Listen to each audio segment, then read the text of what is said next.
meminta kesediaan Presiden untuk. Di tengah mencuatnya polemik pasal penghinaan Presiden, Ketua MK Arief Hidayat Senin siang menyambangi Istana Kepresidenan Jakarta. Pihak Istana Kepresidenan pun membantah pertemuan antara Ketua Mahkamah Konstitusi dengan Presiden Joko Widodo yang membahas persoalan pasal penghinaan Presiden. Menteri Sekretaris Negara Pratikno mengatakan pertemuan antara Ketua MK Arief Hidayat dengan Jokowi di Istana Kepresidenan untuk membahas soal undangan penyelenggaraan acara MK sedunia. Jadi MK punya acara internasional, lupa saya ya, nanti akan disampaikan kepada Pak Presiden. Itu aja. Kan ada berapa isu kayak pasal penghinaan Presiden, terus enggak, itu udah sekalian dibahas kamu.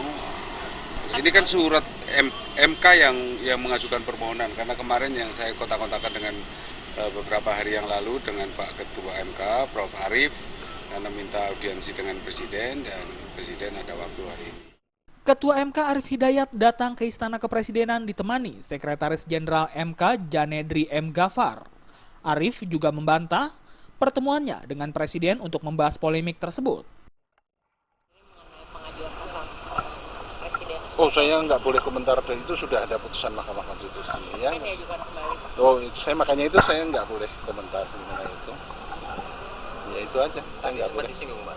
Enggak, saya hanya itu kok. Jadi saya courtesy call, silaturahmi sama Presiden, hanya meminta kesediaan Presiden sehubungan dengan ulang tahun MK ada kegiatan-kegiatan.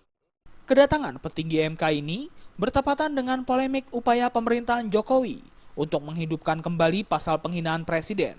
Upaya tersebut dilakukan Jokowi dengan mengajukan revisi Kitab Undang-Undang Hukum Pidana atau KUHP ke DPR melalui Menteri Hukum dan HAM Yasona Lauli. Dari Jakarta, Linda Puspitasari dan Wayan Agus melaporkan.